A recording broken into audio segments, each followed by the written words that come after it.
Assalamualaikum warahmatullahi wabarakatuh. Halo semua para pemirsa channel Mantri Luka. Apa kabar hari ini semuanya? Semoga di hari ini semuanya diberikan kesehatan dan juga semuanya diberikan kelancaran dalam segala urusan. Berjumpa kembali di channel Mantri Luka yang akan selalu membahas permasalahan tentang luka. Banyak sekali suatu permasalahan yang sering dikeluhkan oleh para pasien ataupun para pemirsa channel Mantri Luka, yaitu mengenai suatu hal yang sering terjadi saat proses perawatan luka, yaitu khususnya saat mengganti balutan luka. Biasanya pasien merasakan kesakitan dalam pergantian balutan dikarenakan adanya kurang tepat dalam pemberian dressing ataupun pemberian salep. Dan kemarin saya juga ditanya oleh salah satu penonton dari channel Mantri Luka, Mas, bagaimana caranya kalau melepas balutan ataupun kasa yang menempel pada luka agar tidak merasakan nyeri? Nah, hal ini memang banyak sekali dari pasien-pasien yang mengeluhkan saat pergantian balutan merasakan nyeri karena terjadinya perlengketan kasa ataupun balutan yang sudah dipasang di perawatan sebelumnya. Dan ini biasanya akan membuat trauma pada pasien dan juga merasakan kesakitan yang luar biasa.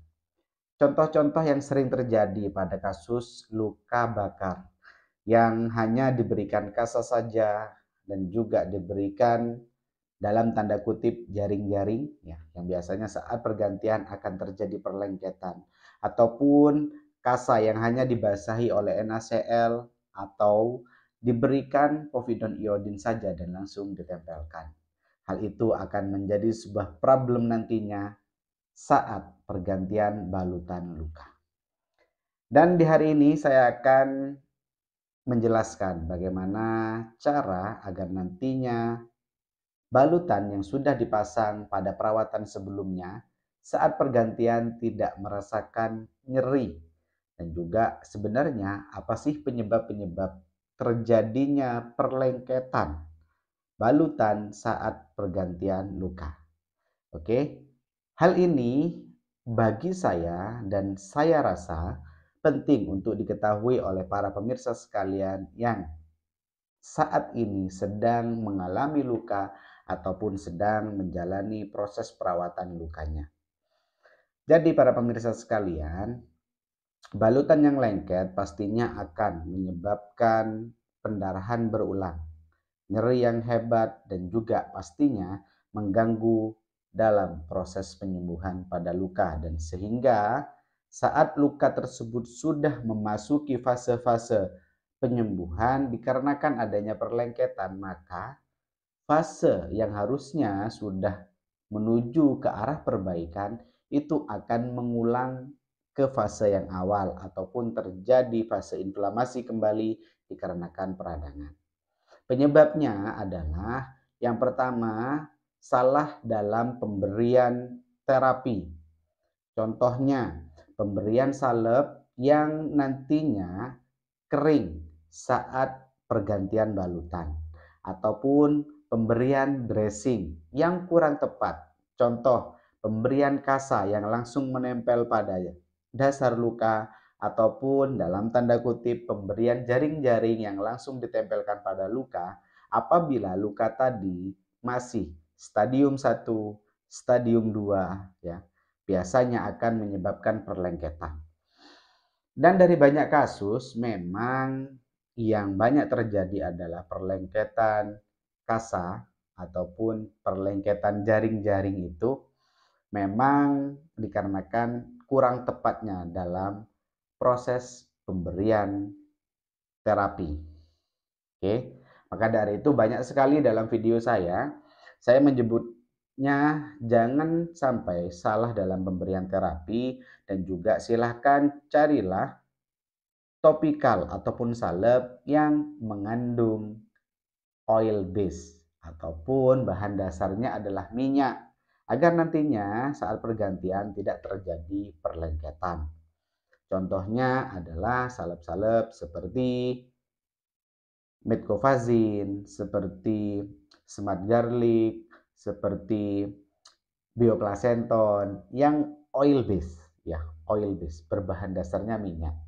Nah, kalau memang dalam kasus-kasus luka yang harus memakai hidrogel ataupun memakai serbuk ya, biasanya banyak sekali ya serbuk-serbuk yang sering dipakai. Contohnya adalah nebasetin. Saya akan menyebut merek.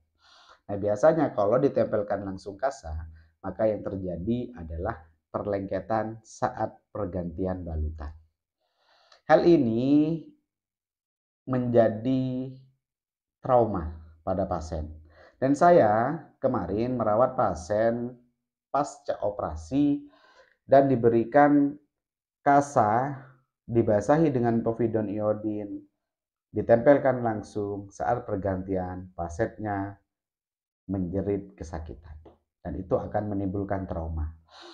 Dan saya rasa hal itu juga akan menjadi penyulit ya untuk kita. Karena biasanya lama membuka perban tadi ketimbang perawatannya. Lebih lama membuka perbannya.